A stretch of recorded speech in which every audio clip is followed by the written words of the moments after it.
Hey, I'm Brutalnia and this is my Arms Warrior PvP guide for Wrathful the Lich King.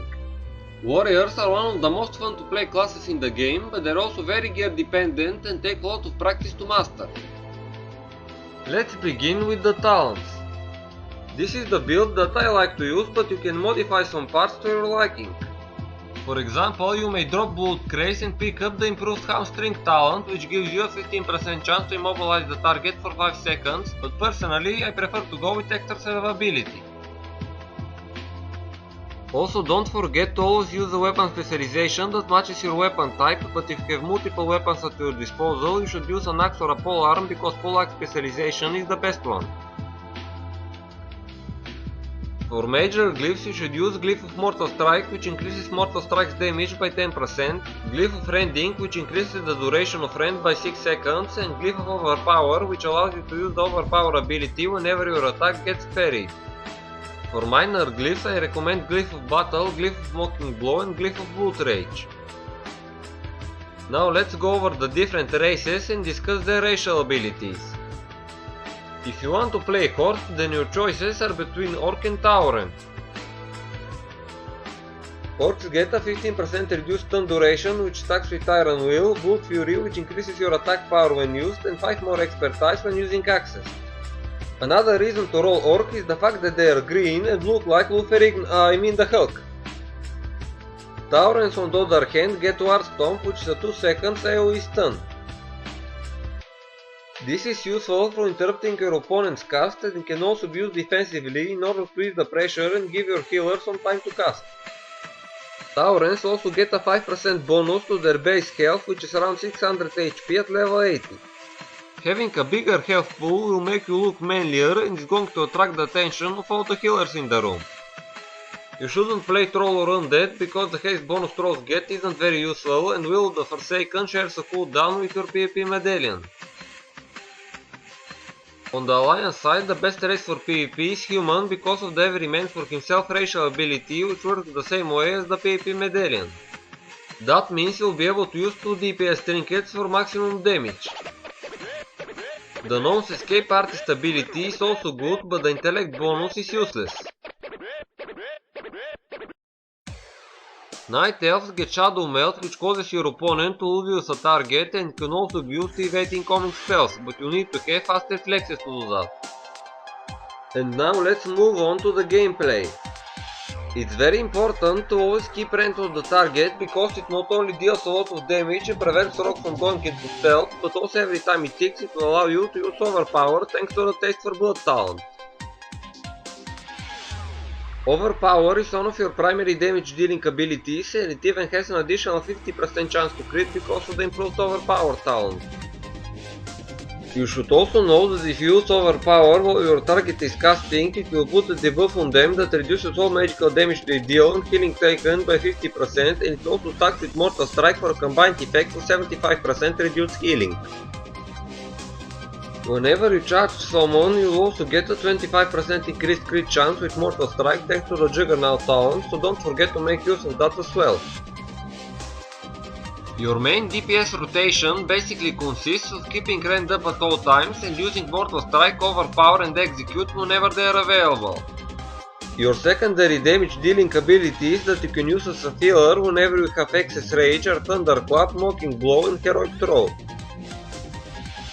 When you are above 50 rage, you can use Heroic Strike as well for some additional damage, but be careful not to get rage start.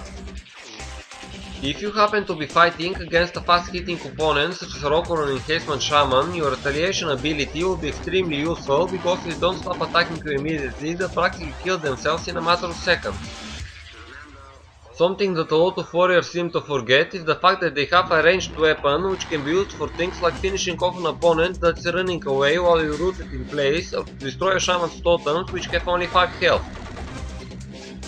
When you are trying to burst down an opponent, you can use Recklessness, which gives your next 3 abilities a 100% chance to crit, but keep in mind that it also increases the damage you take by 20%, so never use it if you're in danger of dying yourself.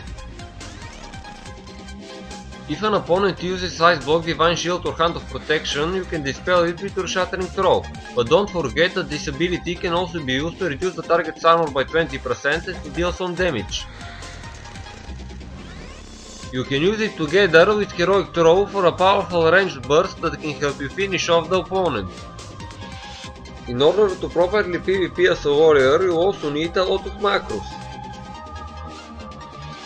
It's essential to have weapon swapping macros to switch between your two-handed weapon and the one-hander and shield. You should also make macros for abilities that have a weapon or a stance requirement so that you may easily use them at all times with the push of a button. For example, this macro will equip your one-handed weapon and your shield and activate Spell Reflection. Another protection ability that can be used by warriors in all specs is Shield Slam. It doesn't deal that much damage if you are armed spec, but it still dispels one magic effect from your opponent, which can be quite useful. Here's a macro to be able to use it more easily. I also find it very handy to use this Overpower / Revenge macro, which will cast one of the two depending on which stance you are in. If you are in battle stance, it will cast Overpower, if you are in defensive stance, it will cast Revenge, and if you are in Berserker Stance, then it will try to use Victory Rush. If you don't like switching stances manually, then here are two macros that will make it easier to use Intercept and Recklessness. It's also mandatory to have an Interrupt macro. If you are in battle stance, this macro will activate Berserker Stance and cast Pummel, and if you are in defensive stance, then it will use Shield Bash instead. Shield Bash can be used in battle stance as well, but you need to swap your shield first. If you'd rather do that than go to Berserker Stance and Pummel, then use this macro instead. One simple macro that I like to use is Mortal Strike combined with the Start Attack command, which will make sure that your auto attack is always on. You can make macros like this one for your other damage dealing abilities as well. It's also wise to have a macro that lets you cancel your Blade Storm whenever you need to, so that you won't have to click off the buffs manually. You can either make one with just the cancel aura command in it, or you could put it in your Blade Storm macro.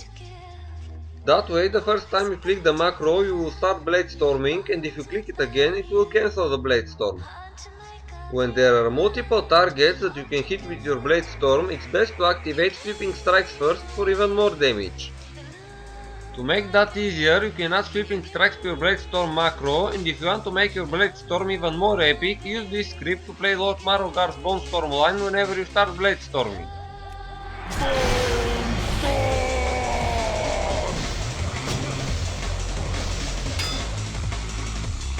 If you happen to be taking too much damage, you need a macro like this one to help you survive.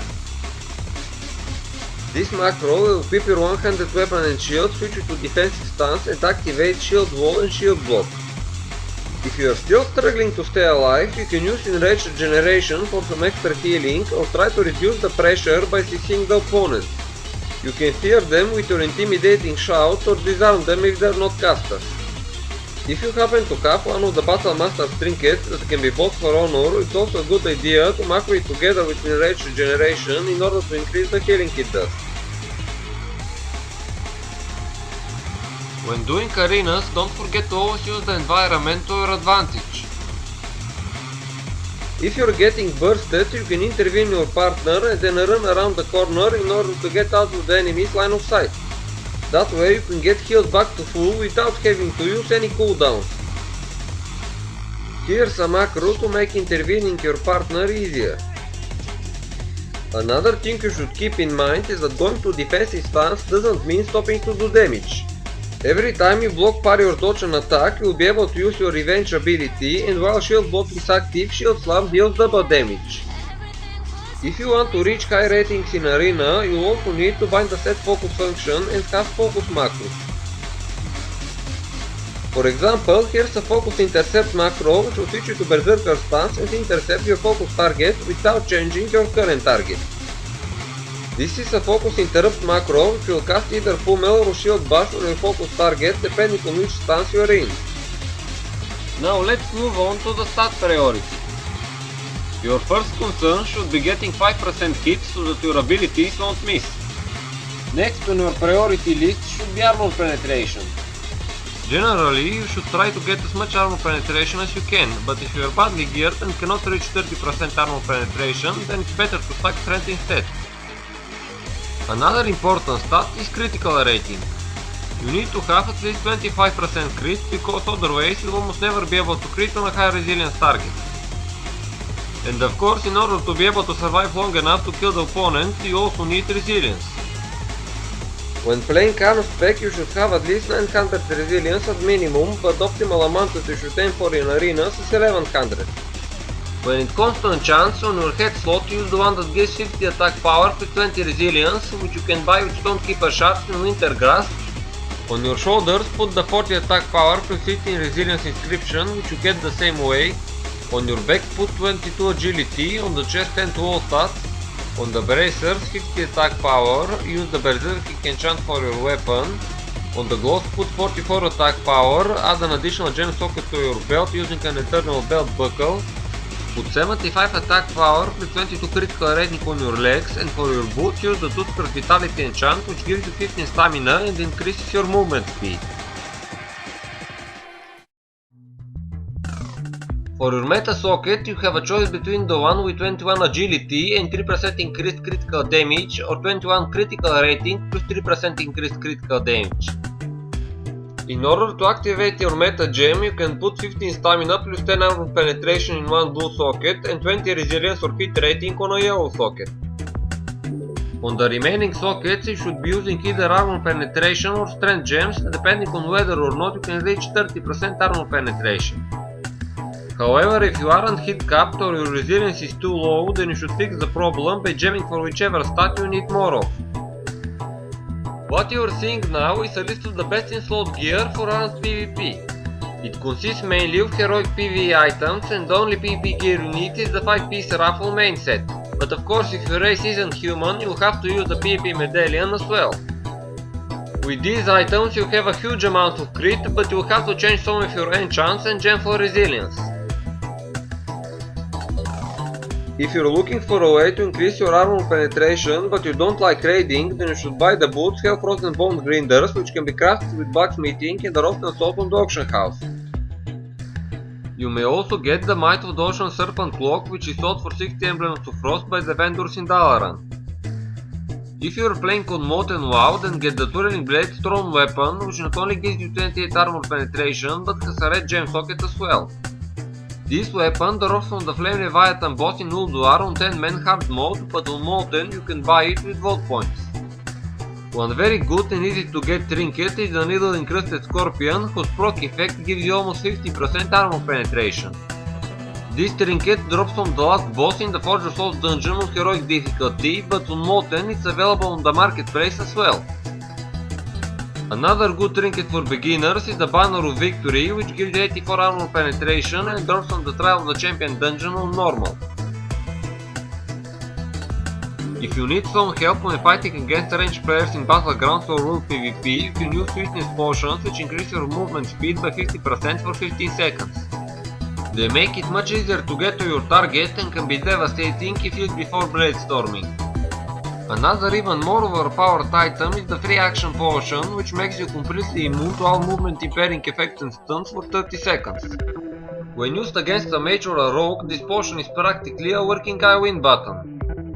The recommended professions are Gemel Crafting for the 3 special gems and Blacksmithing for the 2 additional gem sockets. Make sure to pick up First Aid as well, because the extra healing from a bandage can be what wins you the game in a 1v1 situation. When it comes to arena compositions, for 2v2 it's best to play with a healer. Personally, I recommend a Holy Paladin or a Resto Druid. For 3v3 arenas there are many viable compositions. TCG is one of the most popular ones and includes a Holy Paladin and an Unholy Death Knight. The general strategy here is to burst down a target by popping Gargoyle and Blade Storm while using Strangulate on the healer. This comp is also very good at pinning enemies off the healer and is generally quite strong against priests. Warrior Log Druid is another strong composition, but it's a bit harder to master, so I don't recommend it for beginners. It usually relies on the Warlock to control the fight and decide who the kill target is, which means you need to have good communication. I am not going to talk about all the possible team compositions, but of course there are many other viable ones, and if you happen to have access to the best PvE gear in the game, you can even try playing with 2 healers. This works best with a Holy Paladin and a Discipline Priest, and it's one of the easiest compositions in the game, but it's also one of the most boring ones. Just pick a target and start beating it until it dies or the timer reaches the 45-minute limit. Add-ons that you may find helpful are Gladius, X-Pearl, Sound Alerter, Omni-CC and the Buff Filter. Gladius replaces the default enemy unit frames in Arena and provides you with useful information such as what spec the opponents are, either PvP trinket on cooldown and how long will crowd control effects last on them. Omni-CC is an add-on that puts numbers on item spells and abilities that are on cooldown to indicate how long until they will be ready to use. X-Pearl provides custom unit frames for you, your target and your party, as well as raid frames for your whole raid. They look much better than the default ones and you can move them all over the screen.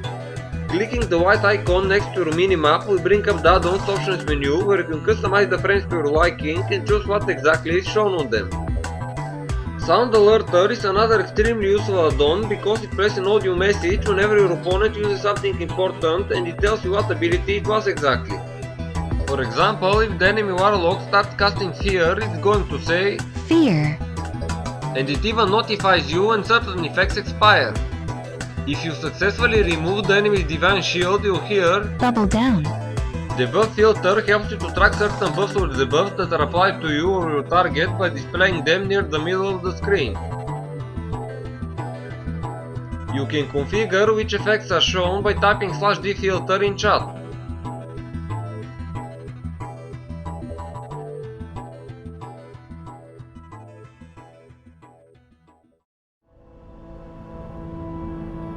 That's the end of this video. Check the description for links to the add-ons and the list of all the macros I've shown you, and if you found this guide helpful, feel free to check out some of my other ones as well.